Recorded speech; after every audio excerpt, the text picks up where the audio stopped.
Well, hello, and welcome to the Collins on the Rocks podcast. I'm your host, Auntie Collins. This week we have a special guest on our channel. It is the one, the only, the stunning, the gorgeous Sam, the Power Bombshells co-host over here. Welcome Hi. to the show. Thank you for having me. I'm very excited to be making my Collins on the Rocks debut. Okay, Finally. it's been like how long? Over a year? That's okay. It happens when it's supposed to. You know, amen to that. I've been so excited to get you on the show. We've done some ROH podcasts. I've been in your chat, you've been in my chat, and now we're Yes. gonna get to talk wrestling and non-wrestling things. So Yes. I'm very very excited. excited. As you can tell, we're very excited because we both said it like in seconds to Oh each my god, other. I'm so excited! Last night we were messaging each other and she was like, I was like, I'm so excited. And she's like, me too. I'm sitting there like watching Dynamite, and I'm like, this is my life. I get to like hang out with friends online Yeah. and make content about it, and I love Right? that. Yes. Yes.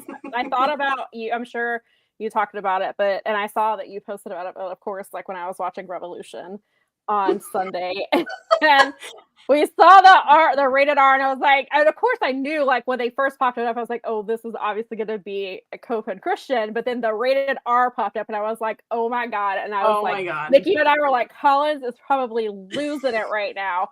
And we were like, and then I went online to find the evidence that I was correct, that it did make you cry.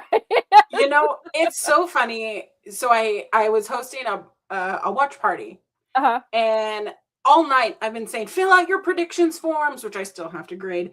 But fill out your predictions forms, do all the things. And there were so many people who were like, nobody's returning. There's nothing's gonna happen. Like it's just gonna be a regular pay-per-view. Like there's so much stuff It's going the on. first pay-per-view of the year. You think Tony Khan doesn't have something up his sleeve? I mean, exactly. And I'm like, okay, if I'm thinking logically, probably Kenny Omega. But then I'm like, the next pay-per-view is in Canada. Right. Exactly. This is what I have been saying on my own show for like 3 months. I was like, you Yeah. guys, I was like, Dynasty, or as I say, Dynasty, in Vancouver. Okay, but why is the font exactly Dynasty? I'm like, it is. I've been saying it long enough. Tony Khan was like, here, I'm going to make the font like the way she says it. It was funny because Claudio, last year, Claudio tweeted it too and he tweeted and said Dynasty. And I was like, see?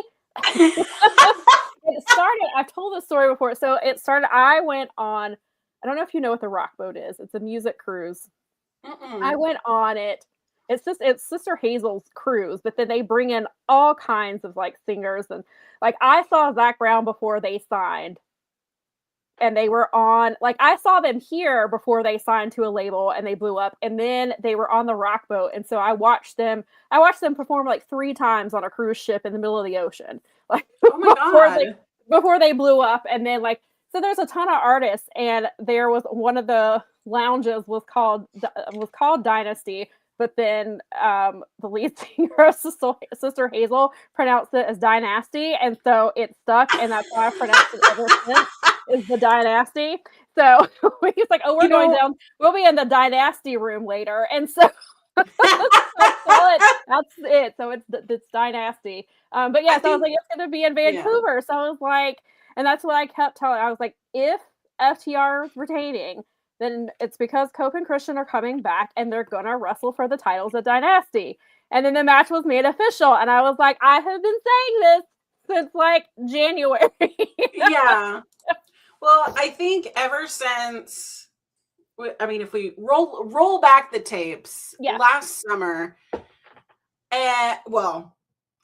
roll back the tapes all the way back to Dynasty last year, because every time that there's a WWE or an AEW pay-per-view, I rewatch last year's so that I can go, okay, these are the similarities. If really I have chance, I'll rewatch, more than 1 year back. Yeah. Gotta say hi to my friend Carl, all the way on the other side of the world? Is the UK technically their side of I don't know. Across the ocean. Well, it's across the world from you for sure, because you're on the opposite side of the country from me, and Yeah. then they are like 6 hours ahead of me. Hmm. Yeah, long way. Anyways, so I rewatched Revolution, which that main event was. Was the Hollywood ending is the real main event. Yeah, it's the real main event actually. Last year's Revolution. Last year, it Uh-huh. was the main event is Moxley and Adam Copeland, which I remember everyone being like, this man is in his 50s. What are we doing? He's wrestling like he's in his 50s. Everybody on commentary is like, don't let him jump off this thing because he broke his leg last time. Like, Right. okay, we get it. So, because HBO is the way that it is, once you finish a pay-per-view, it rolls right into the next pay-per-view. Okay, right. And I started Dynasty, and what do you know? We're watching FTR teaming up with Adam Copeland, Uh-huh. and we're watching the betrayal, and I go, that's happening tonight. That Yep. has to be the thing. Yes. And what do you know? I was like, I'm just gonna film myself. I'm at a watch party. Like you can hear other people in the background talking. You should.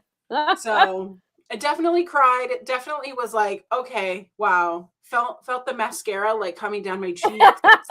You did not wear your waterproof. No. But yeah, you're on our show. I've been so excited to talk to you. I mean, wrestling always makes me cry, but you're part of an interesting part of this wrestling community. You're one of the first people that I know that started following like the Janelle Grant case, and you were writing about it in such a unbiased way. Can I tell you how many Thank people? you. Not that like anyone needs to go to bat for WWE. Sure. But like the way that you just like, here are the facts, here's what this stuff is really like tedious work to go through a lot of this stuff. It is. But how did you get here? How did you become a wrestling fan? Well, that is a good question. So it started. Wait, before you do it, Uh-huh. I almost am forgetting. What are you drinking tonight? Oh, I have a giant glass of Riesling. You're the first guest to I bring am wine. a sweet wine girl. I don't like dry. I have to. I'm a dessert wine. Apparently, I like Rieslings. I like Moscatos. I like sangria. I like the sweet stuff. Yeah. Listen, I love a sangria. I love a Riesling. It's for me time and place, but honestly, tonight is the best kind of night. So I think so. I haven't had Riesling in a while, and I was like, you know what? I'm debuting on Collins on the Rocks, bringing some Riesling. I'm gonna bust out my giant wine glass that a former coworker got me a long time ago. I love it. It's this giant. I don't know if you remember that. That is huge. Yeah. Do you remember that show, Cougar Town? Yes. Well, one of the characters. Courtney Cox. I think it was Courtney Cox's character, I want to say. She used to have like this giant wine glass, and I can't be Big Andy, I think is what she used to call it. My coworker at the time, she knew, like, I watched that show, but also like I had like a really stressful client that I had to deal with all the time, and she was like, I'm gonna buy you, and so she got me this, and she was like, this is for the days that you have to deal with that client. So I don't bust this glass out very often, and I was like, I probably could fill this up, but I was like, let me not do that, because probably should stay not today. One of our wedding gifts was wine glasses, and they're huge. Like huge. Like they gave us a glass of or a bottle of wine and 2 glasses. My husband doesn't drink. Oh no. I'm over here going 2 for me. And they look like you could put soup in them. Like it's just fantastic. They're fancy little glasses, but I love that. I usually make a cocktail, but tonight I went easy, and I have a little margarita over here. Ooh. A canned margarita. I had never seen it before, but it was some kind of boxed. It was like kind of like a boxed wine, but it was fruit punch flavored, and it Ooh. was like 11% alcohol or something. And I was like, well, I will, since Nikki can't drink with her medication right now, I was like, we'll Yeah. save that one to try later. But I was like, Yeah. I nearly, and who knows what would have happened with not in a live Do microphone. not operate a motor vehicle, please. Right, exactly. Oh my gosh. All right. Carl over here saying they say a glass of wine is good. They never specified the size. Bingo. So bingo, Exactly. bango. Right. Oh my gosh. Okay. So how did you get into wrestling? What brought you here? When did you come in? Give me the whole rundown. All right. Wow. So let's see. God, this is my lore. I did Yes, give me your lore. I did watch wrestling like as a kid, and I don't Mhm. really I've told this story before, so forgive me if you have heard it. But so yeah, I started as a kid. I don't really remember much, but for some reason, I was obsessed with Big Boss Man. As soon maybe because he reminded me of a dad, like because of the size. Maybe, Mhm. I don't know. I was into the Big Boss Man, and that's like I remember that. That's who I remember when I remember watching wrestling as a kid. I don't know why. Yeah. And then I got out of wrestling for a really long time, and then I guess it was like the summer, I think of like 96 or something like that. I went to say my cousin lived in the same city as me, but she lived with our grandparents. And one Mhm. summer I spent like the whole summer there, and she was watching WCW and my grandpa watched WCW, and so she was like, "You're gonna watch this with me." And so I was super into WCW, and she was like, "No, you have to stay in WCW NWO." She was like, "NWO is like The running things." supremacy. Yeah, she was like, "NWO's running things," and so we would watch. Back then, it would like air at its normal like 8 o'clock time, but then it would repeat at like 1 a.m. Oh, So in yeah. the summer, so summertime, so we would watch at it as regular time, and then it would repeat, and we would watch it again. Oh my god. And so, like, I was super into, like, so I love the Outsiders, loved Sting, especially Red and Black Sting. Like, I was a really big fan of the Mm, Wolfpack. Was really big fan of Goldberg. mm. I've told this before. I thought the streak was real. Then again, I was 13, so I I was green and a mark, and they got me. And I just assumed, like, when they were building up the numbers, that they are like, oh, he's like wrestling house shows. Goldberg wasn't wrestling house shows, but I didn't know that. I didn't know that. And so, like, it No. was very real to me, damn it.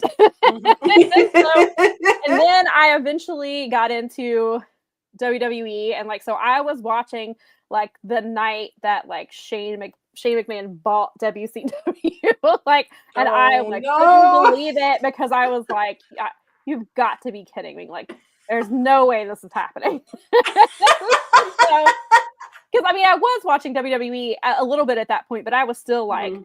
WCW was it for me. Like, it was my number Right. one, and I was just like, I can't believe this is happening.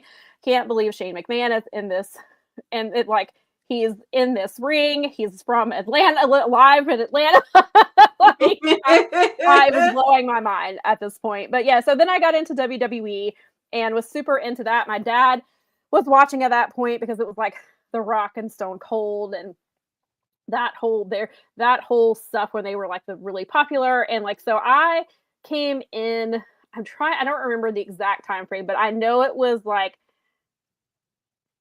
I think it was right around the time or maybe just before Stone Cold started the feud with Mr. McMahon.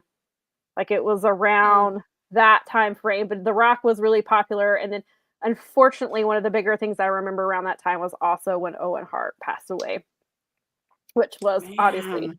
super important, clearly. And so Mhm. that was kind of my introduction. And I remember like I tuned into Raw the next night, and like all of these wrestlers were grieving and they were crying. And I was just like, I'd never seen that type of like reaction before from wrestlers, and it was just a really, I was like, I just remember that being something that really sticks out. Unfortunately, I hate that that's such a strong memory, but it is, because it was around that time that I really got into it. And so then, like, I, for a really long time, never missed Raw, like every Monday night, like pre-DVR.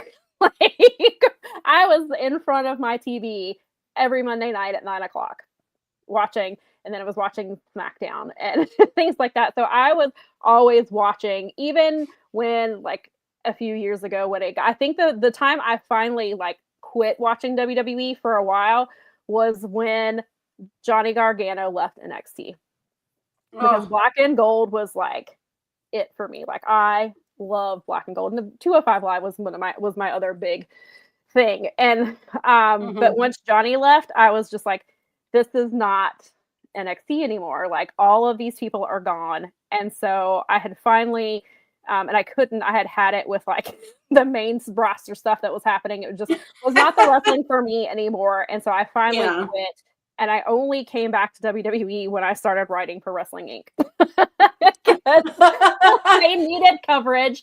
And I started in January. I started back in January of 2024. And, like, literally, like, 2 weeks. I was about to say, like maybe 2 weeks after I started there, the Janelle Grant lawsuit came out. And I was like, of course. I literally just started watching this company again. Like, are you kidding me? And so, oh my goodness. But yeah, so and then obviously, I think I want to say like 2017-ish is when I got it. That's when I was introduced to New Japan. To be like, I heard a lot of people talking about. That was the perfect time. Yeah, it was the perfect time. Like, I heard a lot of people talking about AJ Styles, talking about Kenny Omega, talking about Bullet Club, and I was like, what is this?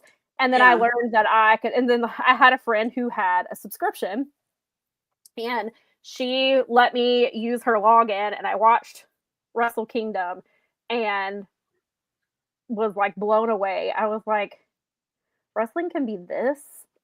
You're right. Like, it doesn't have to be this, like, spoon-fed, hold my hand and tell me what's happening. I don't have to, I don't have to watch the same match 15 times in a row before I get to the pay-per-view match. Like, there's all of these things that, like, and just the caliber of wrestling, especially at that time. Like, so I became hooked. I eventually got my own subscription. I've never canceled it. Like, it's been, like, the one subscription I've not canceled is, like, the one continuous one I've had has been New Japan World. And then of course, I always like when it comes out because it comes out in yen, and I always see, like, the 99999, and I'm like, wait. And then they moved it. Like, it used to be, there was, like, the joke used to always be like, make sure if you subscribe by this date or you'll get charged on the 1st. And now they charge you on, like, the 19th of every month. They charge you earlier and earlier. Yeah. But yeah, so then of course, like, I was watching on and off. Like, I had access to TNA, like, because they were going from cable company to cable company. Like, we would lose that channel and I'd forget about TNA, and then it would randomly pop up again. And, like, I always loved, like, when I did have access to TNA, like, I always loved the X Division, and the Knockouts were always my favorite. Like, I thought they did that better than anybody. That's where I think that was where I was exposed to Motor City Machine Guns, who was one of my all-time favorite tag teams. And so, like, that's where I got to see them, was watching that. And so, and then of course they would bring in, like, Sting and Mick Foley eventually, and, like, Hogan and Kevin Nash and Booker T, like, all these people. So, like, there's some crazy stuff happening. And then I did get into ROH probably around the same time as New Japan, because I had access to it. That's when Bullet Club was, like, running the world everywhere. I don't think ROH Bullet Club gets enough attention when they're doing the recaps. Right. But I need to know, do you consider Cody a leader at one time of the Bullet Club? No. And I love you, Cody Rhodes. Thank you! I love you, Cody Rhodes. You were never the leader. Bullet Club was fine, but you were never the leader. 3 of those leaders are currently in AEW. Yeah. And then there's AJ Styles, who is getting in the Hall of Fame so that he doesn't come to AEW. Yeah. When they As were much as pushing I love you, that Cody, no, agenda. Yeah, you when were they were not. pushing that agenda over on WWE.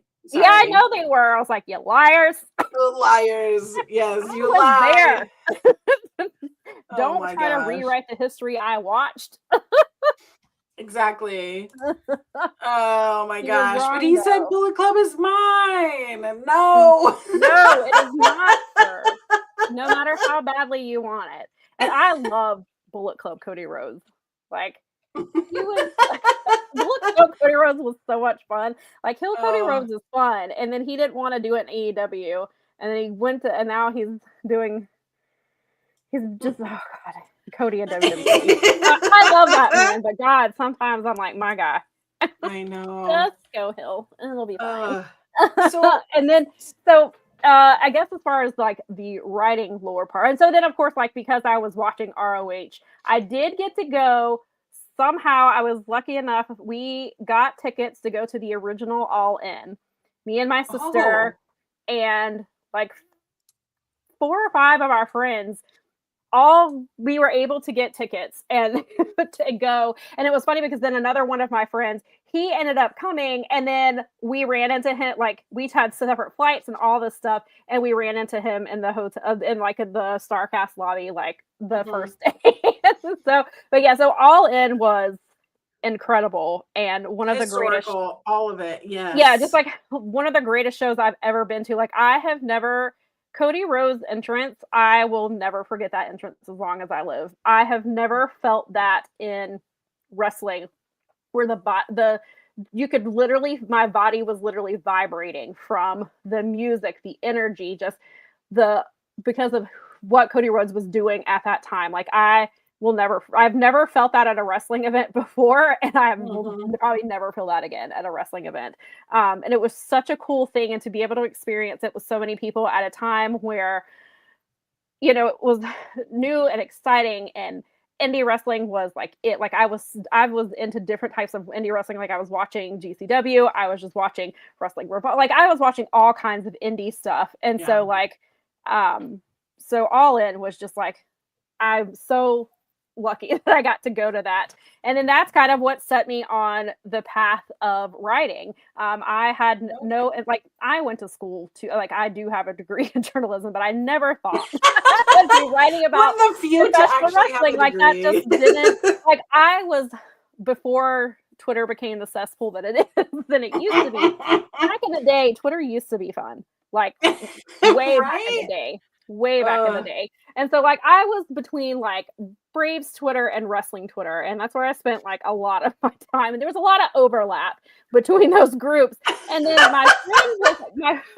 my friend who went to or she went with us to All In, and she saw that Fansided needed a writer, and she was like, Sam, you are the most knowledgeable person I know about wrestling. She was like, you tweet about it all the time. You have, like, you clearly know what's going on. She was like, I think you should apply.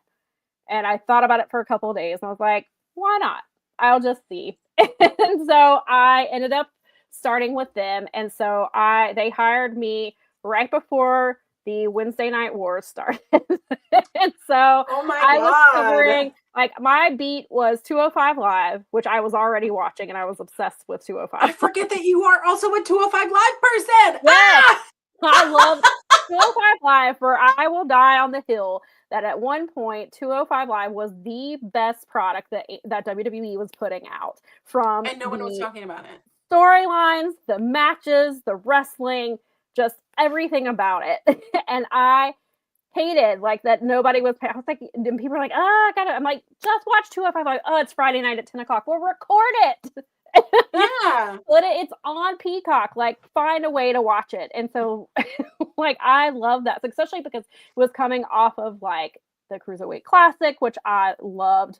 And even back when I was watching WCW, like, the Cruiserweights were my favorite. Like, I always love that style of wrestling. So yeah, I was covering 205 Live. I was doing like BTE recaps. And then, like, it was so funny. We were writing primers on like certain people, like, before AEW started, like, who is Private Party, or no, I'm sorry, not Private Party, because they weren't they weren't part of it yet. It was mine was I wrote about best friends. I think it was. It was like who is best Oh. who is Kenny Omega? Who like so we were doing these primers to like tell people like who are these people like this you or never watched it before. And then so I was doing the Wednesday Night War coverage and I was there for about a year and then they got rid of wrestling coverage. And so I moved over to Daily DDT, which is like their sister site, fan sided, owns Daily DDT. And so I started there in 2019, I think.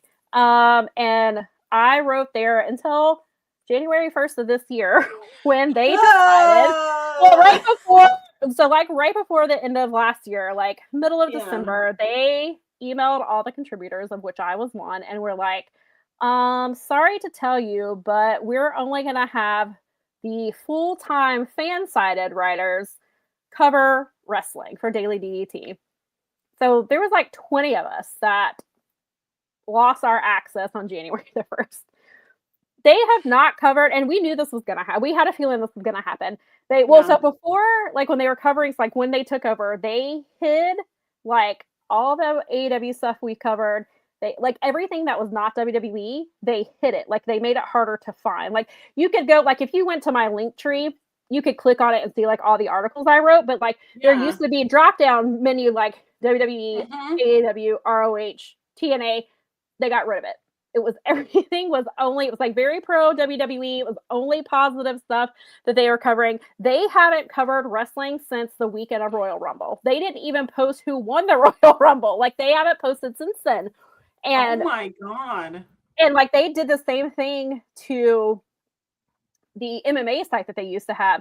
And it hasn't been updated since September of 2024, which is probably what's going to happen with Daily DDT. But like I did so much at Daily DDT. Like I appreciate that's how I got like media credentials. But then I was doing interviews. I got to write opinion pieces. I was doing news coverage, which is how I started covering the lawsuits against Vince McMahon, including the Janelle Grant lawsuit. I covered Speaking Out for them. Like that was one of the few people such a time, like we were like, it was basically like running a newsroom. Like at that time was like we were just running in like things that were, because so much stuff was constantly coming out with Speaking Out. And it was, little did I know that was going to end up preparing me for like other stuff I would end up covering. And so like I never went into it thinking I was going to cover the serious stuff, but then like we had to cover it. And then I feel like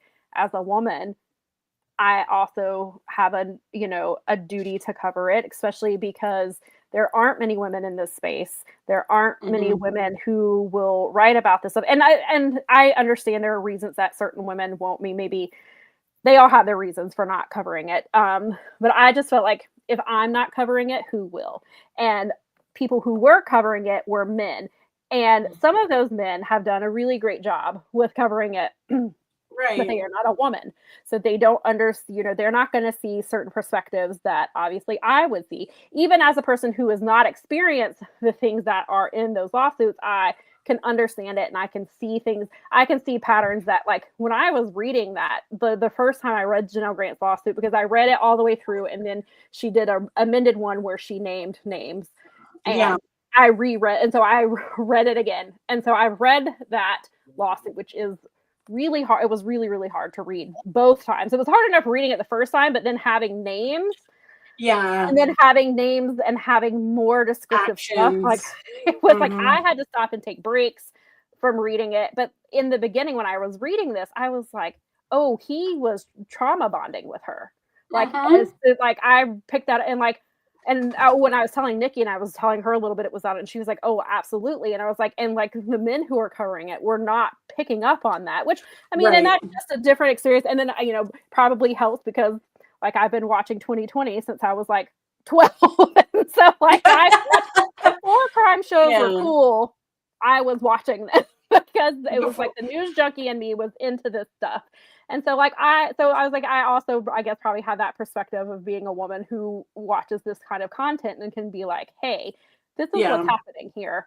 And then it has been, because it's been ongoing, like luckily my co-host has been cool about wanting to talk about it. It's not a fun topic. Like, I do not Yeah. enjoy talking about it. I don't enjoy reading about it. I don't enjoy writing about it. But again, like, because I feel like I don't want to be complicit. Like, I don't want to sweep it under the rug. That's how we got to Hmm. this point, is because people weren't covering things. They weren't asking questions. I mean, of course, I'm sure, there's barriers and things like that. But also, historically, it's been men in this space. So certain men, you don't know what questions to ask, or you just kind of not blow it off, but like, you get to a certain point and you're like, okay, that's it. I'm not going to do anymore. I mean, that's it. It's just, and so I think now we're in a time period where we do have access to much more information, and we have, I Hmm. do have a platform with my podcast, with writing, coming to talk to other people about it. And so, yeah, so it was something, like I said, it was not anything I ever planned on getting into. But it is something that I feel like, is important to discuss and to keep an eye on, to talk about, because, for accountability, but to hopefully ensure it never happens again. And like I've said on my podcast many times, like, this is just what we know about. Like, Right. this is this is what we know about. There's other NDAs that are out there that are protecting people who have not been able to come forward with their stories. Maybe at some point they will, if NDAs fall, or mm, when he dies, basically, like, when they feel there's not going to be, Ooh, that closet's gonna. like, if they feel like, hey, okay, he can't do anything to me now, like, he can't Hmm. sue me, he can't, like, there's nothing he can do to Right. me now I can say these things. I mean, and who knows, maybe we never hear from some of these people, because I'm sure, because they're survivors, they're trying to move on with their lives. Some of them are probably married and have kids and are trying to, rebuild this life, and that's not something they want to revisit. And maybe they never Yeah. say anything, which is perfectly fine. I would never want somebody to come forward if they didn't want to talk about it. But I hope we get to a point where people will start talking about the things that happen. But then also going back and looking at people like Roddy Piper, who has been open about some of the things that he experienced, that Hmm. I think were kind of brushed off. And also, probably because there wasn't the access that we have now, where, like, had Roddy Piper talked about the things that he talked about in 2026, like, it would have been everywhere. But back then, Right. No, only, like, if you were not closely on, following that stuff, like, you wouldn't have heard these clips and things, and heard some of the things that Roddy Piper talked about and the things that he's experienced. And so, but yeah, it's a very it's a very kind of weird space to be in, because, like, I want to enjoy wrestling, but I can't unknow what I know. And right. so that definitely colors how I watch just wrestling in general. And sometimes I'm like, I kind of wish I didn't know the things that I know, but then on the other hand, like, things won't change if we don't know these things. And so, um yeah, and so, like I said, my co-host has been really great about giving me the space to talk about it. And she herself, like, she took it upon herself to read Janelle Grant's lawsuit, because she was like, I want to be informed, not just with what, like, she was like, I want to be informed in what you're talking about, and I want to read this for myself and Yeah. understand, what she did not have to do that. And I really appreciate that she did that. And, like, we did have a woman who came on our show. We talked to a human trafficking expert back in 2023, and she did talk a bit about the case, like, from what she knew of it. But we also talked about, like, the differences between human trafficking and sex trafficking, because not Hmm. all human trafficking is sex trafficking, but also sex trafficking is human trafficking, is what she explained to us. And, like, she explains how, you know human trafficking doesn't have to include sex. It can include, it's usually power imbalances and things like that, and to kind of Right. inform people that, like, hey, this is how people can get into the, because, of course, the thing we've heard the most is, like, why didn't she just walk away? Why didn't they just stop? And they kind of, she explained, like, hey, this is how easy it is to get into these situations and then not know how to get out of it. Right. It's interesting you mentioned all of that, because sometimes I wish I could. I don't mean to say this in a joking manner, No. but I really wish that I could go back to when I was just a fan. Like, Yeah. I wish that I could just kind of dig my head in the sand and not think of some of these people as apologists, as people who would do that to a human, because I've Right. always revered them as Oh, yeah. icons and heroes. And then seeing now who is still mingling fraternization with Vince McMahon since these allegations have come out, since the Right. lawsuits have come out, people attending his birthday parties and being seen in pictures with him, and Mm-hmm.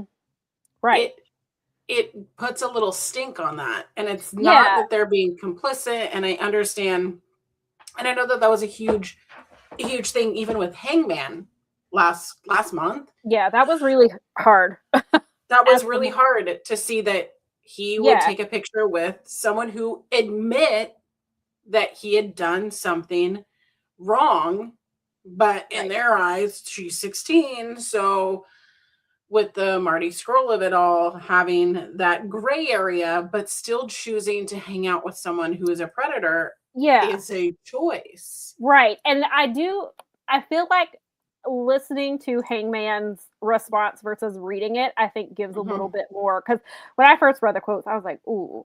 And then Oh, I yeah. listened to it and I was like, Mhm. it felt like, I don't know, I felt different listening to it. And I still don't agree with it Mm. because I'm like, well, the easiest choice is don't be friends with Don't. a predator. Like, this would not have It's really happened if you easy. had, I mean, yes, but then you also think of it like, another thing he should needs to ask himself is how good of a friend is Marty if he's gonna post that Mm. picture knowing, I mean, it's a good thing I guess that he posted it because now we know for sure. But No, and right. the only thing is like Hangman's not the only one. I'm pretty sure the Elite probably Yeah. because like if you read their book, like I had just finished reading the Young Bucks book, they talk Mm. about Marty, they openly talk about Finally. him.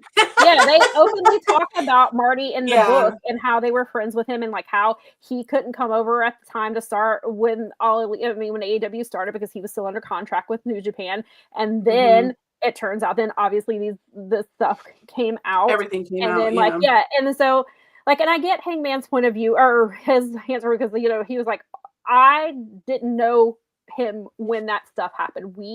By the time I learned about it, we'd already been friends for a really long time. I spent a lot of Yeah. time with him. So I can see like and again, it's not an excuse. I can see what cuz I can see why he maybe had a harder time, but still it always goes back to Right. okay, you didn't know then, but you know now. Like why But you are know you still now. making So that choice? And so that's been a really hard thing for me because Hangman started out in my local promotion. So he started mm, out like I have watched him for a very long time, and then um, and then he's become one of my favorites. And then at the time, like before we knew the things we knew about Marty, like I was a big fan of Marty Skrull. Like I'd met him a couple of times, mhm. and and that also happened like with speaking out. Like I David Starr was at my local promotion for 6 months straight. Like I Uh, didn't know him, but like our group like always sat in the front row. So like he recognized us. We'd say hey in passing or hey, how are you? Good to see you. Like that type of stuff. So mhm. just very that type of stuff. So we weren't like close to him or anything, but like to hear these allegations against somebody that I saw like on a regular basis. I'm like, I was a fan. I'm like, Yeah. I was a huge fan of David Starr. Then the stuff with Joey Ryan comes out. I was a fan of Joey Ryan. Like I had met him a couple of times. I had one of his shirts, and That it one was was just hard like for me. yeah, that Yeah. one was hard, and so, like, I've been through this before, and I was just like, "Hey, man, please don't do this to me. Please make better decisions," and that still had been a hard thing to kind of reconcile with, and I was like, "I don't have the answers," and I was like, "I just" Mhm. but then, I mean, yeah, it's been really tough. And then because there are people who are employed by AEW who were named in speaking out. And so it's Mhm. like I see those people, and then there's people like WWE still, employs some of them. And then of course, they made the choice that they made to bring back Brock Lesnar while the lawsuit's still being litigated. And to be clear, he has not been charged with anything. However, he is Mhm. in that lawsuit 44 times. They knew what they were doing. They waited. She made her first public appearance. And the following day, the day that video was released, they started promoting him that night to be on the following Raw. So it was very, like, know what the tactics are. Like, I can see what they're doing. Right. And luckily, I write for a platform who lets me write what I want to write, within Mhm. reason. But they let me have the space to say those things and to call them out for what they're doing. Like, this is in direct response to Janelle Grant making a public appearance. I've watched this company long enough. I've heard about the tactics that Vince was pulling in the 80s on people. Like, this is on brand for this company. Like, and then they were doing, like, they even did, like, last year when they did the whole episode where, like, Liv Morgan's nudes were being shown around, and it was clearly stuff directly from the lawsuit. Like, I clocked it. Right. And so the other people around me, they started realizing it too, and they let me. I was like, I'm writing about this, and they were like, go up, please Mhm. do.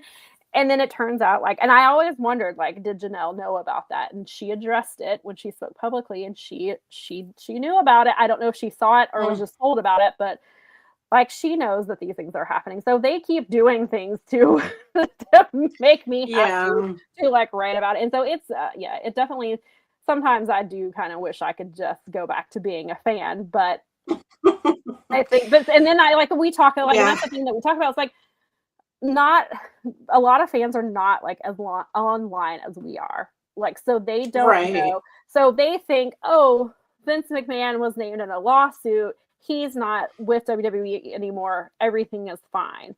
They may not even know that Brock Lesnar was named in that law. Or they think, oh, he's on TV. That must mean she was lying. Like, they know what they're doing by doing things like that. But I was like, and so Right. sometimes I have to remind myself like that people are not as super online as we are. So they don't realize, because sometimes I'm like, how do you still, like, I watch it because I have to, like, but sometimes I'm like, how do you still watch it knowing these things? Yeah. And then I'm like, well, some of them they do, they just don't care. But then I was like, there are so many people who are not chronically online and don't realize all of these things, and so they have no clue what they're consuming to that extent, and sometimes I envy them. Yeah. It's funny. I have a day job, Me and too. I'm known as the wrestling person. Uh-huh. So people Oh, always lucky assume you. because you're a wrestling person, you love WWE. Like, that's the Right. obvious choice. And so people will be talking to me about, things going on in WWE. And I casually enjoy WWE for the nostalgia, but not enough to be invested. So when they're talking about these specific things or specific storylines or are you going to watch John Cena's retirement? I'm like, no. Right. Maybe Right. I'll put a VPN on and watch it, but that's not something that like I'm wanting to watch. Like, if anything, I'm gonna rewatch last year's Revolution, for instance, or Right. like Right. I'm trying to get through 2020 Dynamite again because I really want to rewatch those pandemic shows Oh my gosh, those pandemic again. shows were the best.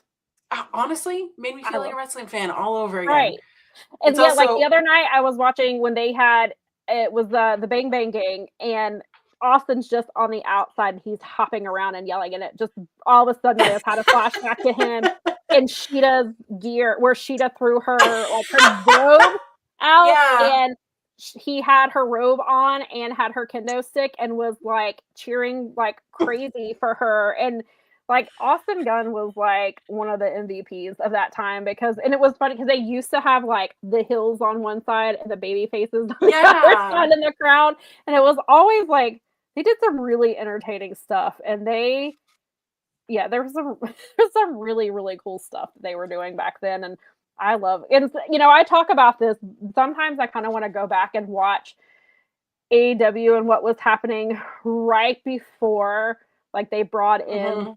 Danielson, Adam Cole, CM Yeah. Punk, and Ruby Soho, because they all came in together. And sometimes I'm like, where would AEW have gone? Like, you can't say no to those people. Like, those Right. were the appropriate things. But sometimes I wonder, like, what would AEW look like had they not brought them in? Like, where was the trajectory? Like, where were they going? Mhm. What would AEW look like now? Like, so maybe they don't bring in, you know, CM Punk, but even at the time, like beyond knowing what happened with The him, but at the wonderful time, world. like when CM Punk came in, like that was like I was a really big Punk fan, so that was like huge, and like Oh collectively, no! like watching Revolution, the Rampage where he debuted, and like collectively watching that with other wrestling fans and other CM Punk fans, just watching, like that's one of those times where like wrestling is like, sometimes I say wrestling is magic, and like that to me that night was like an example of when wrestling is magic, when it's all this thing that brings all these people together. And I feel that way a lot of times when I watch Wrestle Kingdom live and like live tweet with people all over the world watching Wrestle Kingdom. Like that's a really cool thing.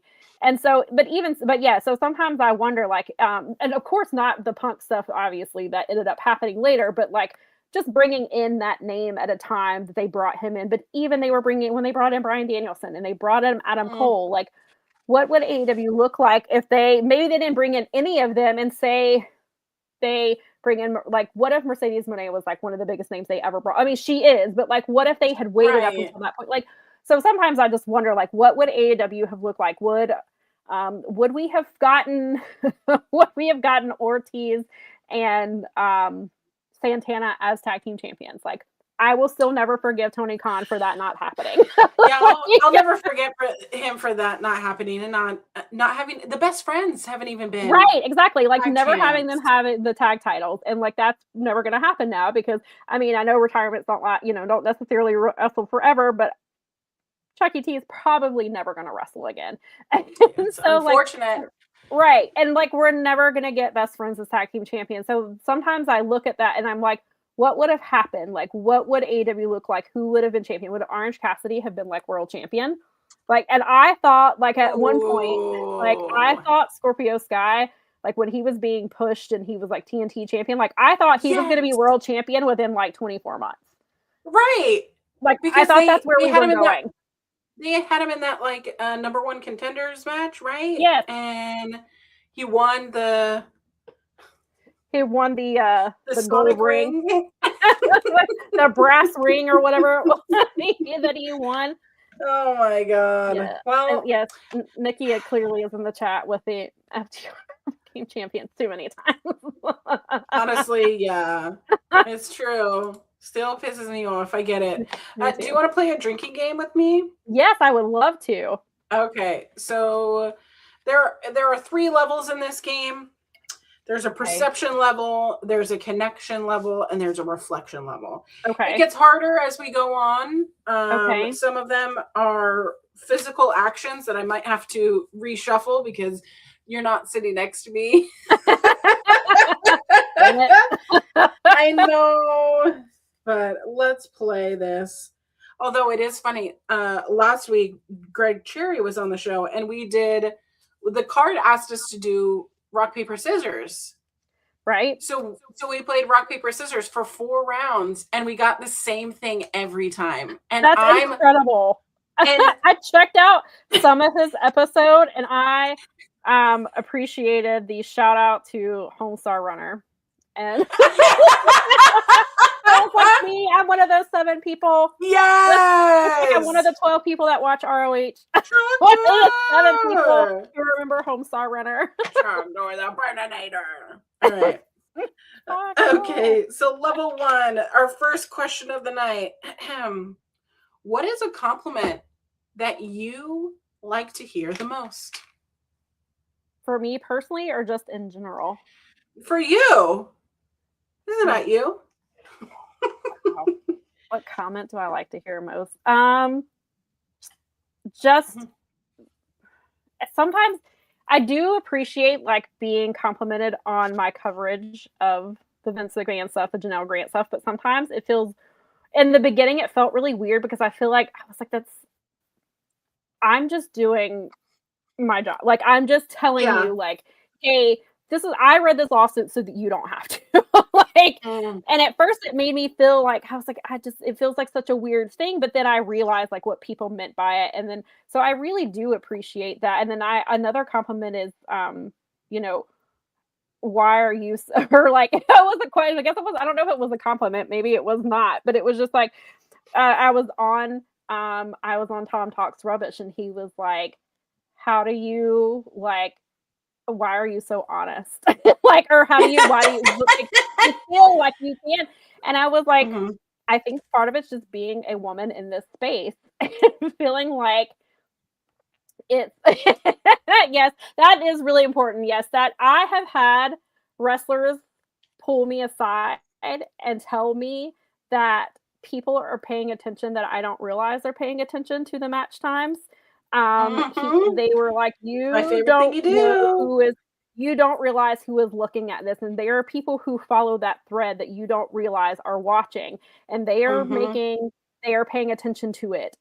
Which it's so funny because that started out being like it was for an article that I was writing for Daily DDT about because it was always fortunately this is a Yeah. discussion we have every few years of women's match times, and that was a time where AEW was getting like their women were getting like 7 minutes, but then the women in WWE were not always getting a long time, and TNA actually Right. was doing better. Like the knockouts were getting better.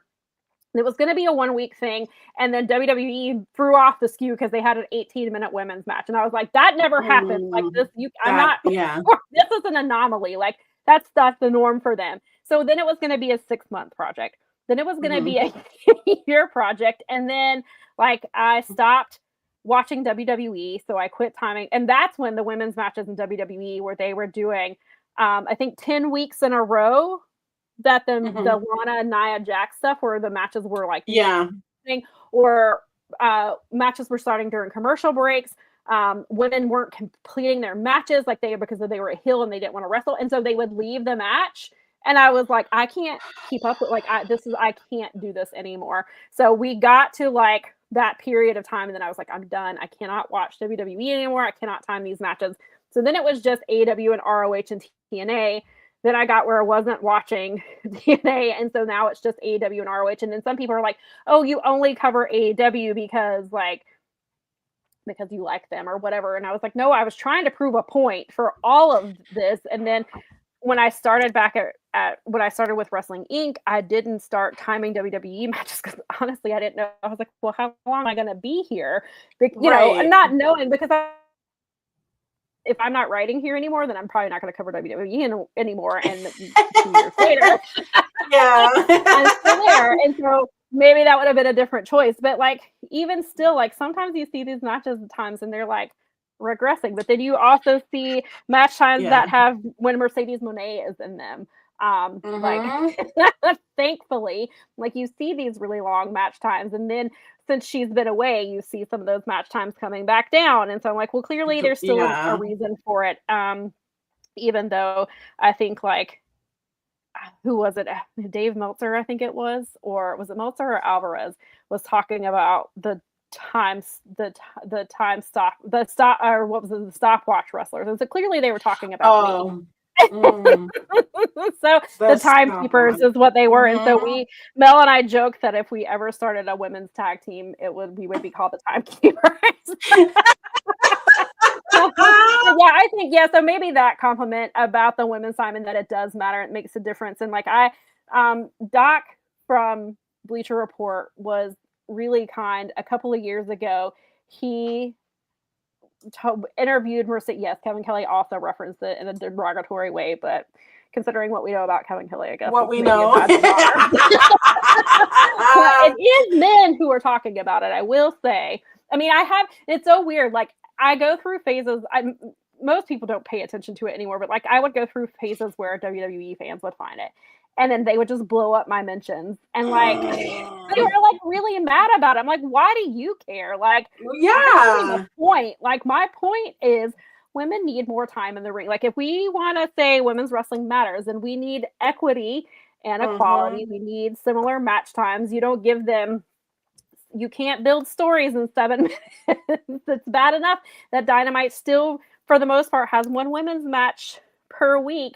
We get like a quarterly show where we get like 2 minutes matches. Yeah. Sometimes Collision will get three, and so like I was like, clearly there's still a need for this. But anyway, Doc was nice enough. He interviewed Mercedes Martinez and was talking to her about it. And I love, yes, you know, I love Mercedes I Martinez. love Mercedes She is Martinez. fantastic, and Tony Khan dropped the ball with her, and I mean, Absolutely. I love her. And so, but she recorded a really nice message and was talking about like the match Mhm. times and how important, and she thanked me for it and talked about how important it was to like basically Ugh, hold people I love accountable. that. And it was really, really kind, and it was that was a huge, I guess, even a compliment that Doc thought enough about Mhm. me to even do it, but then to talk to Mercedes, and then Mercedes took the time, somebody she's never even met, to record this really nice message for me. That It was goes to really show cool. that wrestlers are looking at our social media. So Right. Yes, exactly. at least yours is good and not have mine be referenced as, we can read what you say, you know? And it's like, okay, okay. Listen, sometimes I have Infantry, you to. don't need to know. Right. Sometimes I have to be careful. Like, with sometimes I have to remember that, like, I'm not tweeting. Like, yes, I'm tweeting as It's if not just again, my but friends, you know? right, exactly. Or I cannot say the things that I want to say. Like, I mean, sure, maybe I could say like so and so is really hot, but then like sometimes I'm like, Mhm, I will just keep that because Nick, my sister, and I watch together. So I was like, I will keep this between me and Nikki. mhm. Like, I'm gonna, because I don't want to get like they're gonna be like, oh, well, you can't take her seriously. She's just going to these because she wants to, you know, meet so and so. And so like I have to be like that's so stupid that I have to be mindful of those things that like I can't like then we got in that conversation when I think you were on the show, and we turned Mhm. into the conversation about John Moxley is hot. Yes, he's And got a hotness that I can't describe. right. Exactly. Like I cannot I explain it, can't. but it just, and not in like a bad Good way, but job, there's just Renee. a, Good job. yeah, there is a level, there's just a, I can't explain it. And so I like so Mhm. like these things, like I feel like sometimes I have to be mindful of these conversations because people are gonna be like, oh, she's just doing this because she wants to be a ring rat. And first of all, if you Mm. call women ring rats, says a lot more about you. Blocked instantly, Please though. don't, please, but like so like yeah, I feel like sometimes I have to be mindful. So I like don't say those things on the internet. Like I just like I'll just say it to my sister who is sitting right here next to me. Because like when we went to Blood and Guts and Hangman came down the ramp, and I was just like, and they were, oh, and somebody in our chat was like, Heavy oh, you breathing. should have like cat called him, he probably would have appreciated it. I was like, probably, but also like he's at work. Like I always talk about like the men who say things to women wrestlers while they're doing their job. And like Yeah, I was like, I don't want to be that person who yells at Hangman Page at his job. So I was like, and so it's like I don't want to be that person. I get it. All right. Our next question is, are you more of a creative or an analytical type? I guess analytical because of Okay. like just because of the things that I have to cover. And so Yeah. I analyze a lot of it. And so I feel like that gets, and just I think just being the like the journalism background that I have with a lot of stuff, I Hmm. feel like I approach things that way. Not that I'm not a creative person, I am trying to find other ways to be creative. Like I am learning how to like use watercolor. And Mm. so like I'm trying to find like other outlets to be a more creative person. But yeah, I think I would probably say I'm more of an analytical person. Or at least when it comes to like writing and things like that. I've always rejected my creative side because, like, when people go, oh, are you analytical or creative? It's like the type A, type B, and type A's are very much like well respected, especially in our industry. And people go, oh, you're creative, messy, unorganized, which is never true. Right. But they assume those things. And so I always have rejected my creative side and just like have so much adoration for people like you who are more analytical. So Well, thank I you. I love it. All right. Who is your celebrity crush? I feel like this changes all the time. And now it's, my, it's probably Hangman. is probably why it made like that. And stuff. now Hangman is coming from the back. Right. And I'm like, oh my God. But yeah, probably Hangman. I mean, yeah, I try to go through other, Honestly, like, I think my celebrity crushes change all the time. Like, of course, like when I was younger, like it was always musicians. Like it was always, like, my first crush was Joey McIntyre. My first crush was Joey McIntyre. Joey McIntyre. Oh my God, taking it back. Yeah, like that was my first crush. Like, and then like I used to have pictures. Like I was I was in a really big Dirty Dancing phase, and so I used to have a poster of Johnny Castle on my wall. Like, like I didn't know until I was older some of the things that were happening in that movie, and I went back and watched it, and I was like, "Whoa, that is what was happening with Penny." Like I did not know. My young mind was like my cousin and I used to dress like Baby. Like we would wear like denim shorts and like shoes. Yeah. Yeah. And so like that. So like yeah. God, yeah, they changed all the time. I'm trying to think. Yeah. And so yeah, it was almost like always musicians.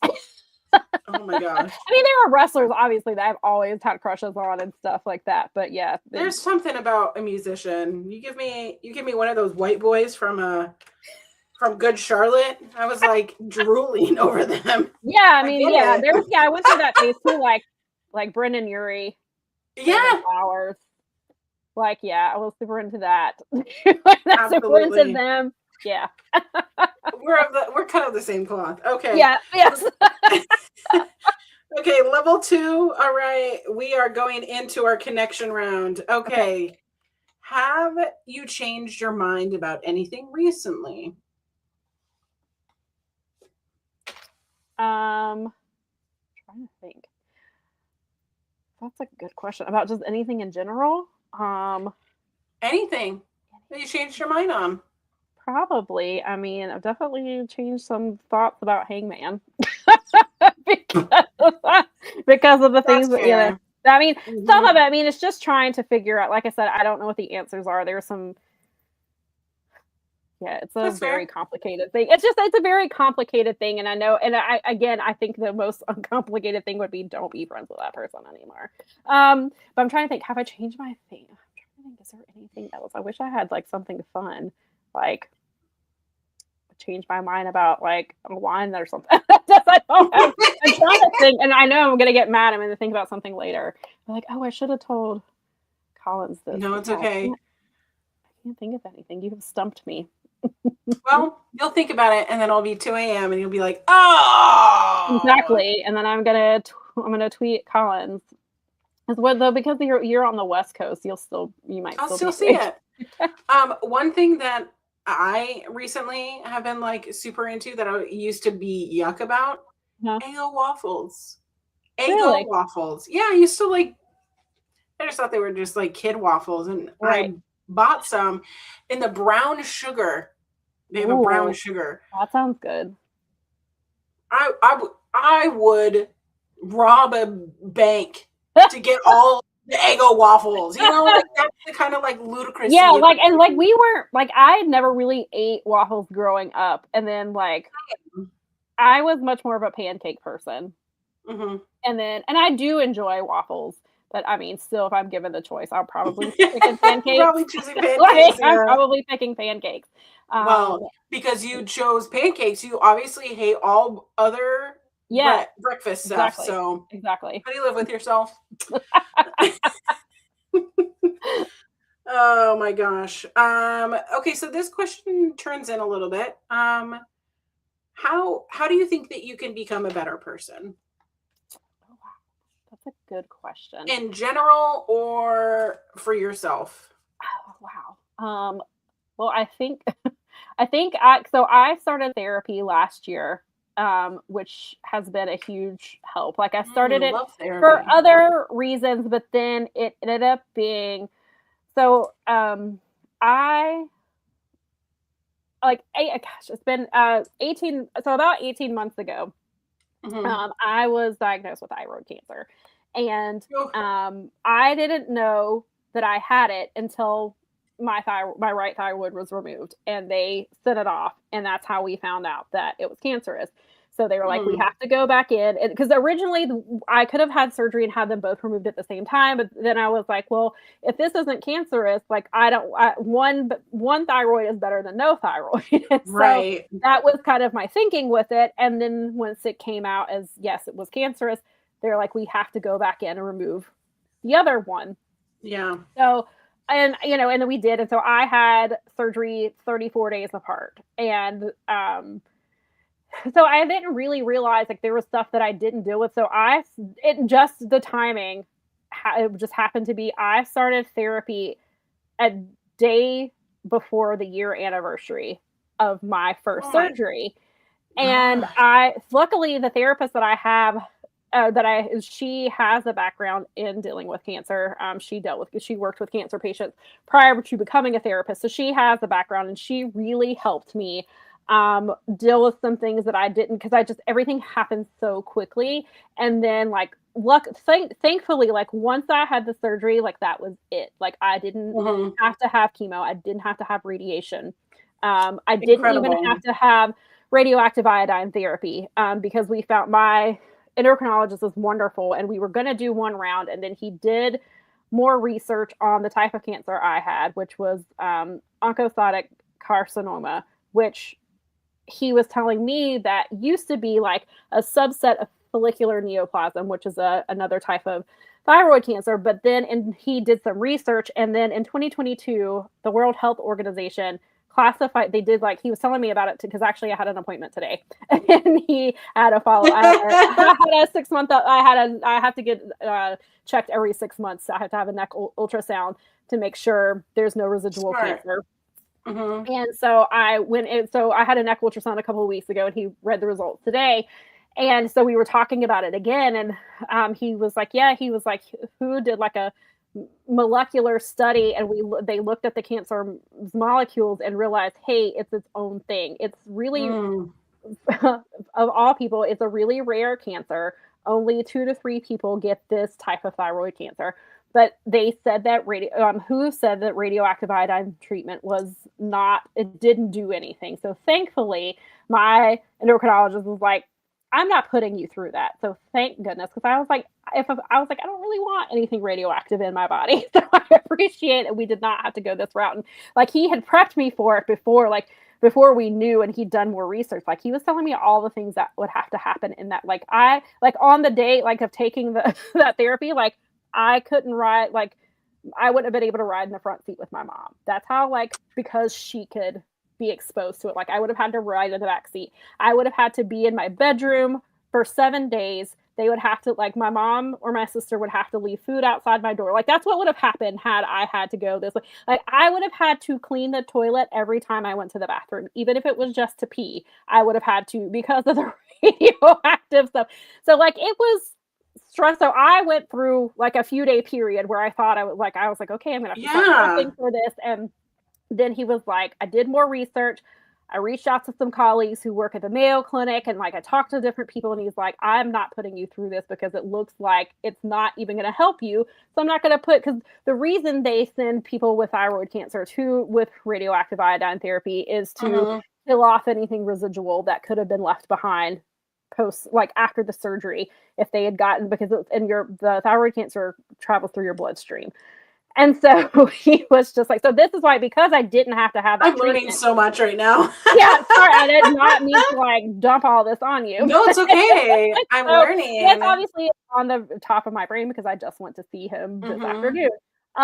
But so we were talking about it again today, and he was just like, I just felt like that was not the way I wanted to do this. And that's why, so every 6 months I have to have a neck ultrasound, and then to make sure that there is nothing residual left behind. Wow. And so again, like, I guess, so part of it, I didn't realize I was kind of having like some guilt, because when you hear, and I'm the same way, like when you hear cancer, you assume that person has chemotherapy or radiation. And because I didn't have those things, like, and because I didn't even know I had it until it was out of my body, like I've had a very different experience. And like my therapist has helped me realize like everybody's journey is valid, just because it's not the stereotypical, like what we think of you know, and I've had family members who had cancer and who had to go through these things. And 6 months prior to my diagnosis, I lost my 11-year-old cousin to brain cancer, and she had gone through chemo and radiation. And so that was kind of really hard for me to like, why, not a like, why me, but like, why did an 11-year-old have to go through this when I am an adult? And I could have handled those things. My body could have handled that differently than hers. And so like I had a lot of like guilt around that. And so going to therapy like helped me a lot with that. And then she helped me like she was like, it's the 1-year anniversary. Like you should do something to celebrate. Like she's like, yes, you had doctors who did these things and you had this really great team. She's like, but you are the one who survived. Like you did, you know, you are the one who went through all of this. And so that helped me kind of reframe things. And like, so I celebrated both surgeries, and then I celebrated also the date where I was declared cancer free. And then I kind of, sometimes I was posting about it and I felt like, God, am I posting about this too much? Like the people are like, God, she's posting about it again. But then my therapist was like, no, she was like, you had 2 separate surgeries. She was like, it's good to celebrate them both. And then like, she was really good. Absolutely. And she was like, and then so I told her, I was like, you know, as we get further away, like, I don't know. So this year obviously will be 2 years. And I was like, will I post about it all 3 times? I don't know. Like, will I? And she's like, and if you do, she was like, don't feel guilty about it. She was like, who cares if people get annoyed with you posting about it? She was like, you're posting it for you. So then just doing like, so, you know, that was something I dealt with, and I've been dealing with like just some other things. And so I highly recommend therapy if you can afford it or can find help. There's no shame in it. At all. There's no shame if you have to take medication. There's no shame in that either. And so I think just trying to work on myself in that way, and then just kind of, so definitely therapy has helped. And I think just continuing working on myself, and then just like, because once you peel back one thing, you think you've worked on it, and then you're like, surprise, there's some more things you have to work on. So I think that definitely like minimizing like how much time I spend on Twitter and like just keeping comments to myself. Like sometimes I feel like maybe I am like am I censoring myself by not talking about this? But then on the other hand, I'm like, no, I'm protecting my energy because I see how it happens, and of course I see how people speak to you, which is just, then you see how people speak to other people in general, and then just it's a whole thing. So let me tell you, to work on being better is to not jump in mentions, because I saw something that somebody said to you the other day, and I nearly jumped in, and I was like, this person's not worth it. This person's not worth it, because they're not going to change their opinion. They're just saying things online. I always have time. I should probably have time. Maybe. Well, now that I know, listen. So one day I might just jump in and just be like, listen. Perfect. So I'm going to tag team you. We'll have our own tag team. Perfect. Just let me know. Okay. I'll carve out some time. No, I grew up with brothers, so whenever people go, oh, how do you have the confidence to do that? It's delusion. It's pure delusion. It's the result and trauma of being bullied by my siblings. I'm one of 5 kids. Come on. Like, there's not an insult on this planet that's been said to me that I have never heard before. Fair. And hearing I'm fat, I'm ugly, that nobody wants me, all these things. And I'm like, in middle school, that would have taken me out. Right? Yeah, right. But it's the thing that, like, have you seen the way that I look? I know.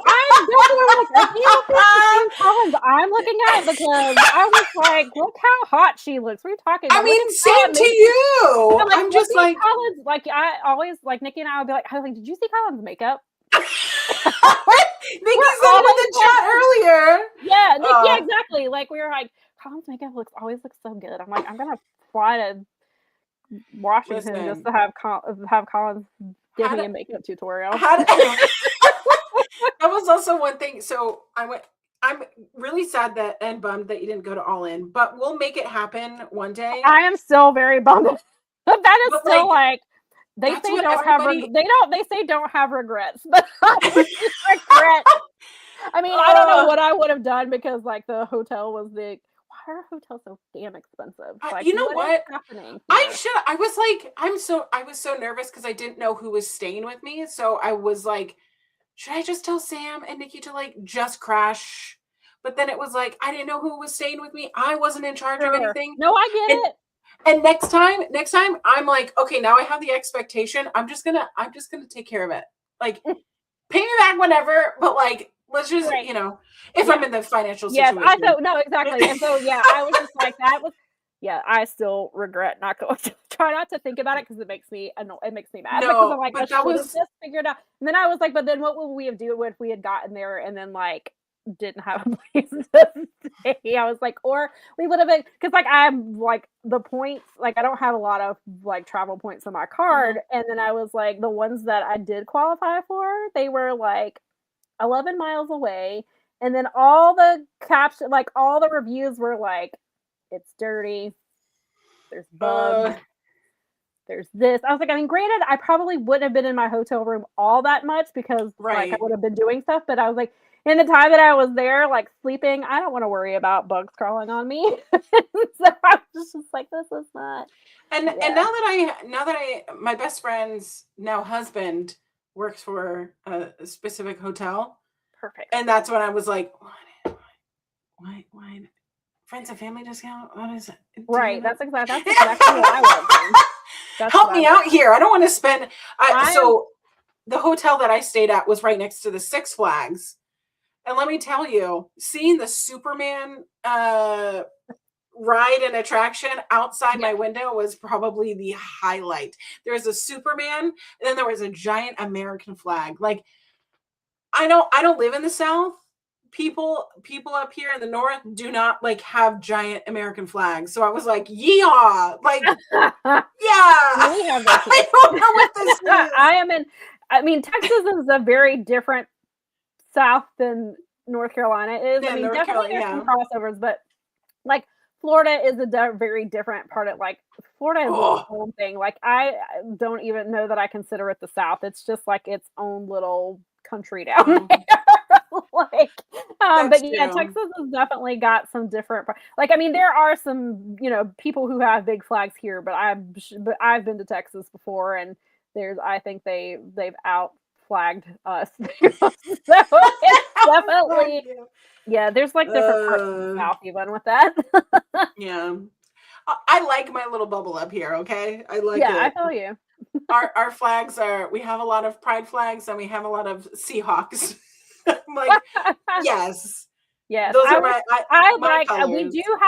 I do see that we do have more pride flags, and I noticed that more like shops are putting like pride flags in their stores, which I'm like, hell yes, and that means I know Hell that yeah. I can come here because even though that's not a community I am in, it is a Yeah. community that I support, and I have people in my life who are in that Absolutely. community, and so I'm like, then I know like if you were a safe place for them, like this is a place I would like to spend my money. And so like even so seeing that, especially in the South, is seeing like, hey, okay, this is a company that is openly supporting this Yeah, community. I would like to spend my money with you. Because even though I'm not in that absolutely. community, I have people who in my life who are, and if you support them, then I can support you. I will tell you. I I was a little bit nervous going to Texas, being that I am visibly queer. Like Sure. I don't look straight. I get it. You know? I get it.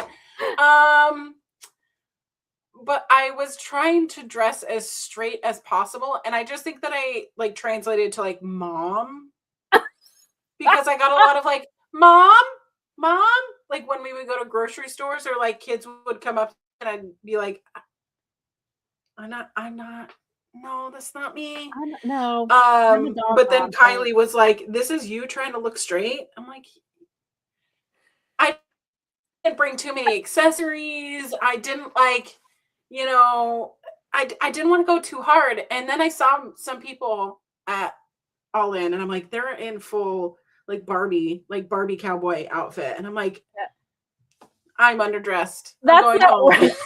right. Yeah, I probably would have felt like I was like, wow, they're gonna know I'm straight.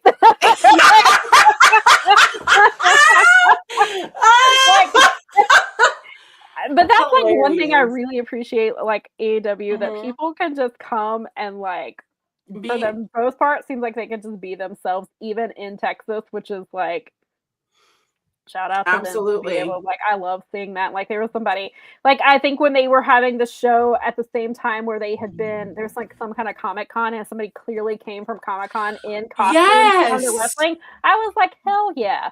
Go to Comic Con, like, be yourself, like, I'm hell yes that you went to Comic Con and then went to a wrestling show in your costume, like, you were like, "I don't have time to change," or maybe like, "You Mhm. know what? I look good as hell, I'm going to wrestling in my cosplay," and I was like, "I love that for you." I love that.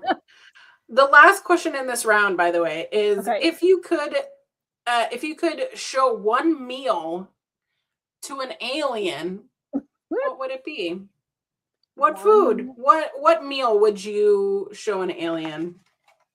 probably some kind of pasta because I love Pasta. pasta. Okay, I would are you like a white sauce kind of person or are you a red sauce kind of more person? of a red sauce.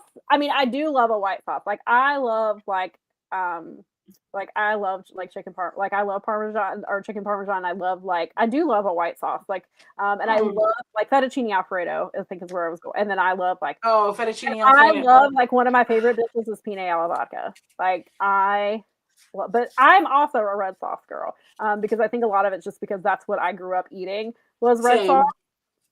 And so, yeah, um, yeah, like you said, My it's like it's funny.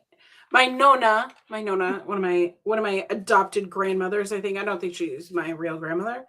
Um, she they call it um gravy mhm, for they call it Sunday gravy because it takes all of Sunday to make this red right. sauce. Wow, And I bet it's incredible.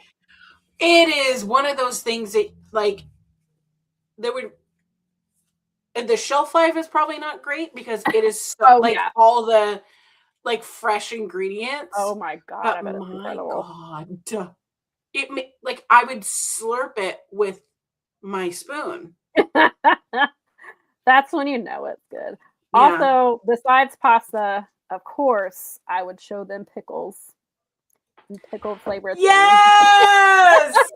I would Ah, show them pickles, like, I would be like, Sunday you're sauce.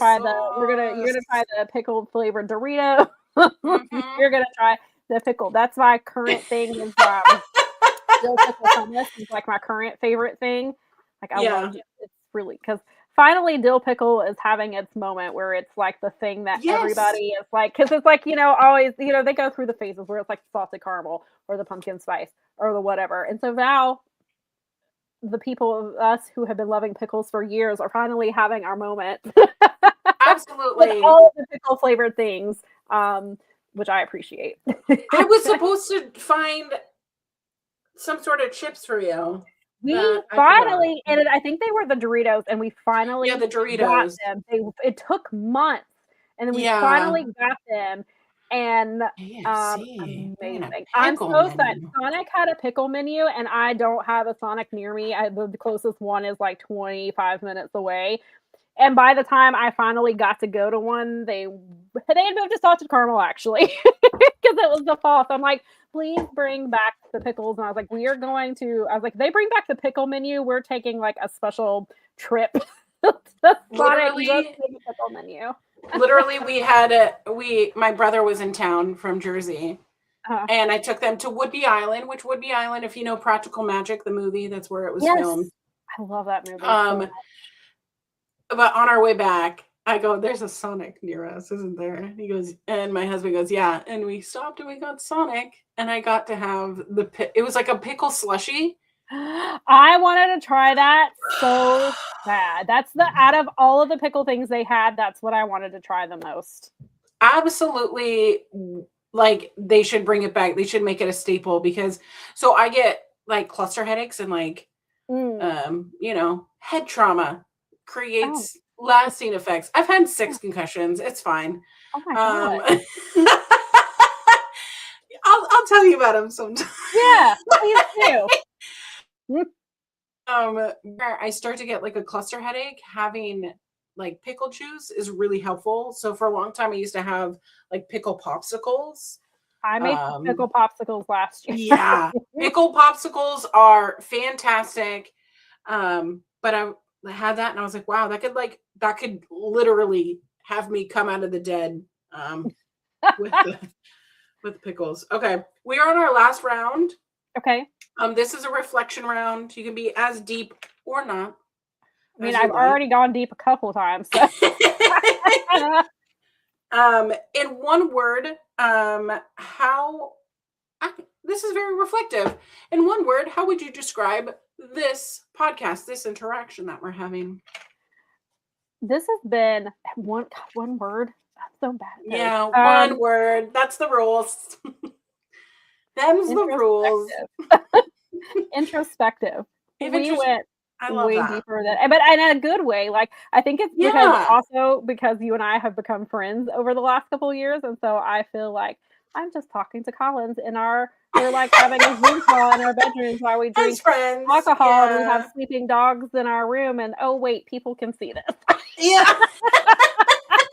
The other day, Archer sometimes tries to hump Penny, and it was on stream, and I was like, oh, oh no. I don't know what's going on. Don't look back there. No. Oh god, don't show the aliens. Subtle way. It's like, oh, having a boy and a girl dog is just nuts. It's nuts. All right. All right. What do you think your defining characteristics are?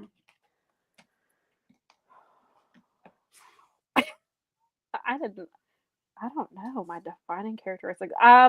Loyalty, definitely. I would say that. Yep. I'm a Scorpio sun. You're a Scorpio sun. This is why we get along so well, because I am a Scorpio rising. Yes, it makes so much moon. sense. Yes, I'm definitely. That's why I cry. I'm somebody who I've gotten it's funny because like I've always believed in astrology. Like when I was a kid, I would like read stuff in the newspaper, and like when they used to have those generic ones, and like I would resonate. But then I grew up in Southern Baptist, and it was like, you can't read those, like those aren't. And then I'm like, yeah, but like, and so I would sometimes sleep and read them, and then like I really got into like astrology within like the last 10 years, and like I definitely use it as like astrology is a tool. It is it is not I don't blame like, oh, because I'm a Scorpio, I can be jealous or vindictive or, whatever. I can get my little stingers, my little stingers toe can come out. So I definitely can have a temper, but like, but I use it especially because one of the people I follow is Chani Nicholas. I love her, and I followed her for a really long time. Like, I love Chani. But she's very much a person of like, what's going on in the sky is reflective of what's on Earth. It's not what's causing it. And we can use astrology as a tool to see how, like, okay, the last time these things were happening in the sky, these were things were happening on Earth. Like, like some of the stuff that's going on now, like was the last time it happened. It happened during the American Revolution, the French Revolution, and the Haitian Revolution. Oh, and look at where we're at now. Like, and then one time there was something that was happening in the sky, like just a few weeks ago, and the last time that happened, the Berlin Wall fell. So, like, you can look at these things and use it into your own life, and so it's definitely a tool. But yeah, so I think all of that long thing to say. I think definitely loyalty is a huge thing, and I think what was the question again? It was what traits, characteristics. Yeah. I think, loyalty is what I keep going back to, but I think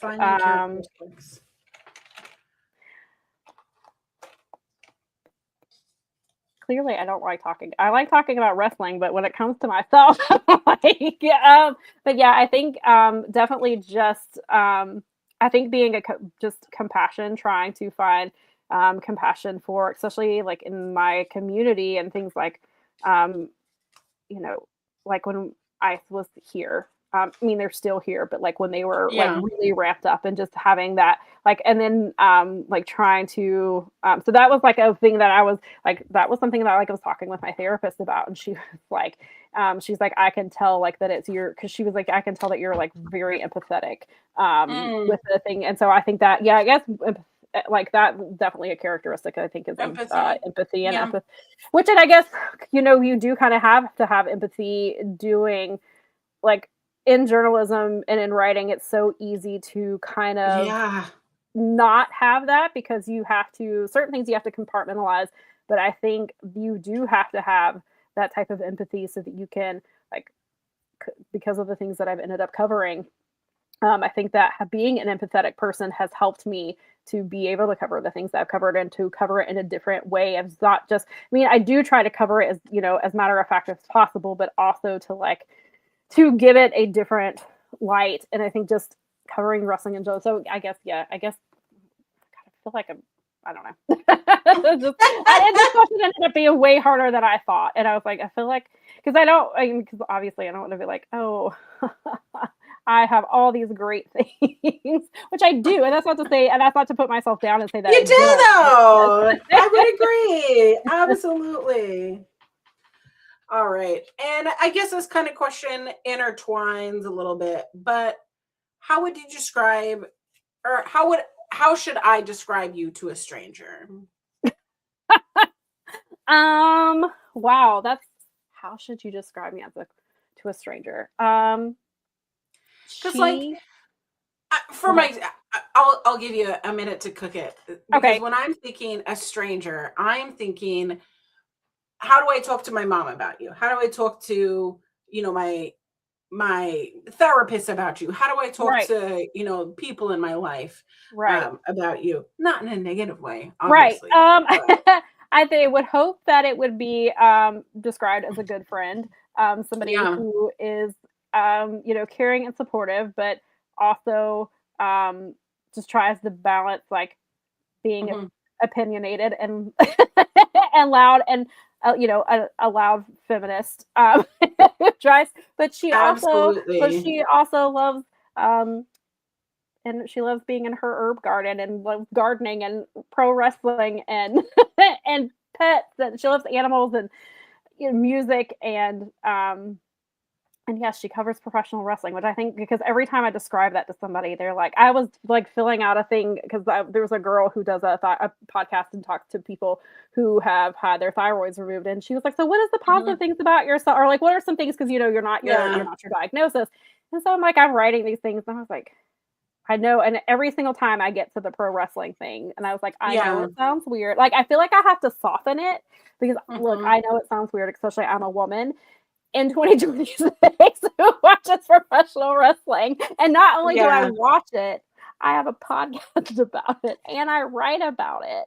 And yes, I know, but like, I think I try to use that platform Mhm. to obviously talk about the things that I enjoy, but also to like I want to have like I believe in equity for women's wrestlers, for people marginalized wrestlers, for queer wrestlers, for black wrestlers, for Absolutely. using that because obviously as a woman I am marginalized in this space, but I'm also a white woman, so that I know that I am not as marginalized in this space as other women are or other people are in this Mhm. space. So like, yes, I am marginalized, but I also am not as marginalized as these people. And I think trying to use a platform to kind of, try to elevate that or to try to talk about it. And of course I don't always get it right. I don't always know everything about it, but I definitely try to, because there are such, I mean, there's not a lot of queer people in this space. I am not a queer Mhm. person, but I try to, platform queer people and things like that, and try to like that's one of the reasons like I love Ashe Wrestling. It is black owned. It is Yes. pushing black talent. It is for everyone. Like, you don't have to be I've my me and my white friends go to their show. So it's like it's not that, but it's like I really love what they're doing because I, as a wrestling fan, know how black Mhm. people have been presented in wrestling, and I know that how hard how long it took to get championships, and then you do see these people who do get them, like Kofi Kingston, who then lost his title in 6 seconds. Like, Yeah. so you see these things, and so like I love supporting them and platforming them and interviewing people on my podcast because I want people to know about like what they're doing because I think it's so important. And this went way off topic from what you were.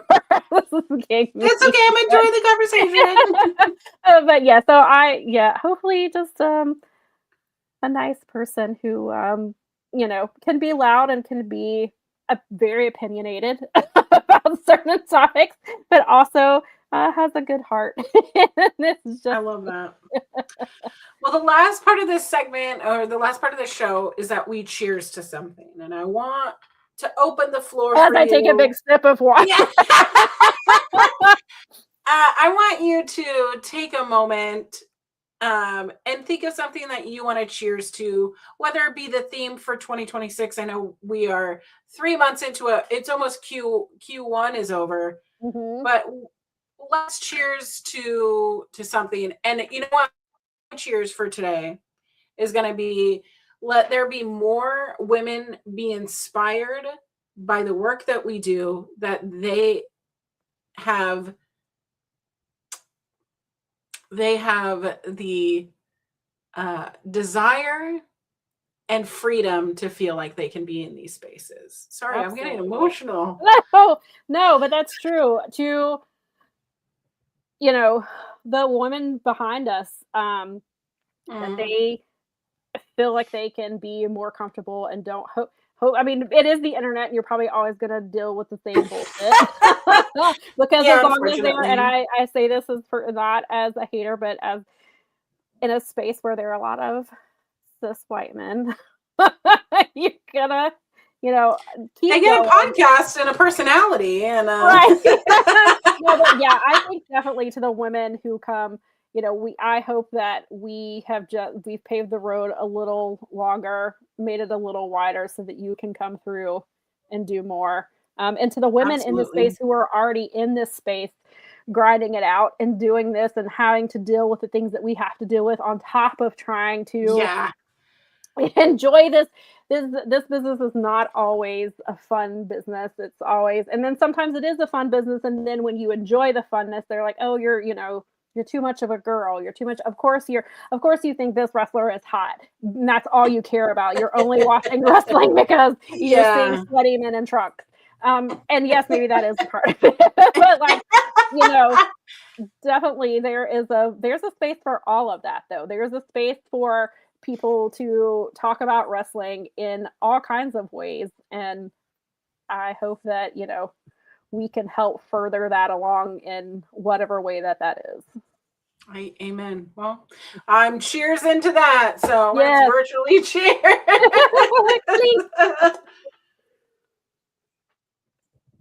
Awesome. Well, Sam, where can the kind people follow you? Where can they see all the awesome work that you are doing? If you want to follow my writing work, I do write for Wrestling Inc.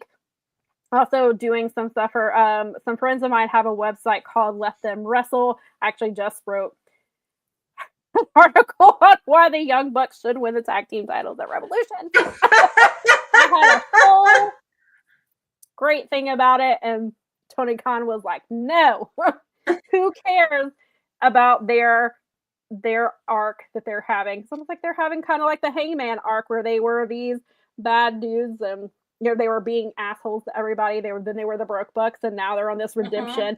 So I thought winning the titles in their home state in front of their children after their brother was attacked in the ring. Like I thought,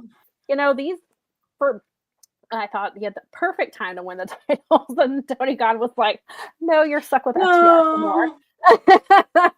But yeah, so you can find my writing there, and I do have a link tree in my bio, so you can find all my past work. I am on my podcast is Powerbombshells. We're live generally every Sunday at 1 p.m. Eastern time. We're at Powerbombshells on Instagram, Blue Sky, and on Twitter. And then we have merch. Shout out to Collins for buying our shirt because we do have merch.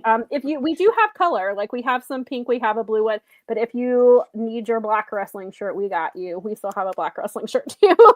And then you can follow me. I try to use Twitter less, but you can find me at Samantha_1713. And then on Blue Sky, it's the same, just without the underscore. And you can find me there, probably talking about wrestling or Paradise, because I'm tweeting a lot about that show. Paradise the Blue show? Sky. I'm sorry, what was that? Yeah, the show Paradise. Yeah. I love that show.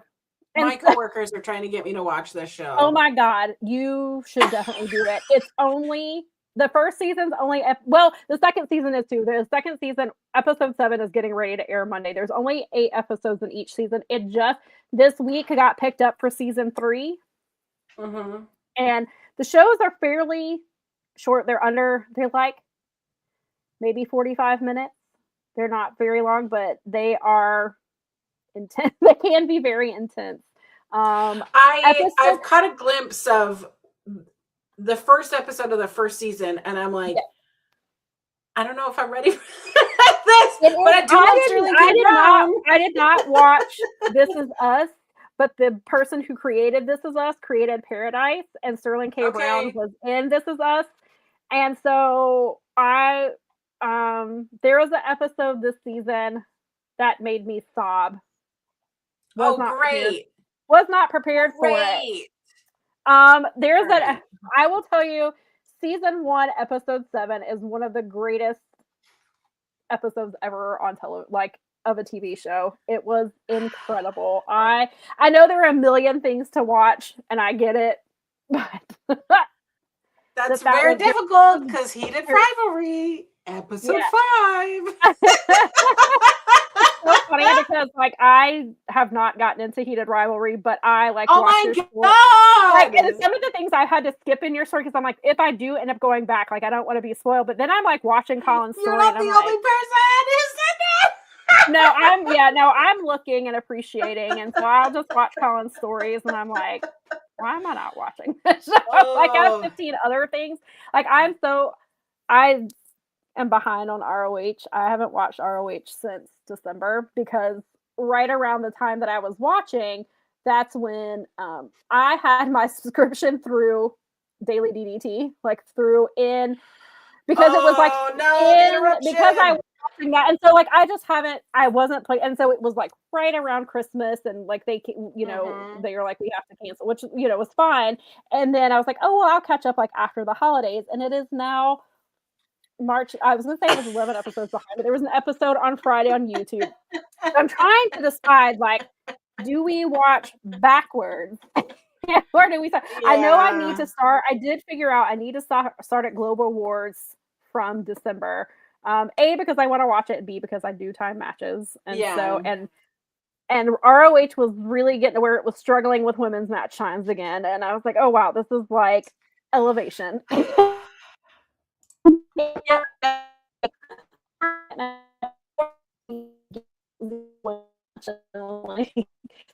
And then I was really enjoying what was happening. I really enjoyed the intergender trios matches they were doing especially because Tony Khan has been so against intergender wrestling. I was like, ooh, he's kind of broadening his horizons a little bit. We're getting some trios actions, and the women we're letting Story Denali just beat up men, which is very cool. So I was like, I need to. So I'm very behind, and so I'm like, do I start now and just work my way and go backwards, or do I start where I'm at and just try? I was like, I need to watch an episode every day or something, and get. Oh my God, that would my eyes. I would after a while. Yeah. But well, you can find me anywhere there's social media _queer auntie. I'm trying to be on Blue Sky more. I'm really bad about it, but go follow me on socials. I'm here every Thursday or Friday, depending. And I'm over on Fightful Overbooked, talking about wrestling, going coast to coast. Which reminds me, I have to do some admin for that. Admin. You know, you got to do some Mhm. admin sometimes. Yeah. And then every Monday, the Peak Millennials podcast comes out. We talk about everything nostalgia. This week, we're talking about wrestling. So if you want to send Yay. us some wrestling, if you want to send me a wrestling memory, feel free to do that either Okay. in a video or in a paragraph, because Okay. that's all I want to talk about Okay. is nostalgia wrestling right now. You talked about how I thought Goldberg's And streak was Nikki, you real. too. All How I right. thought Goldberg's streak was real. Absolutely. Can All we right, talk everyone. about? Yeah, I'll find something. Oh, perfect. You can save it. I can't wait to read it. Have a great evening, everyone. Bye. Let's have a drink.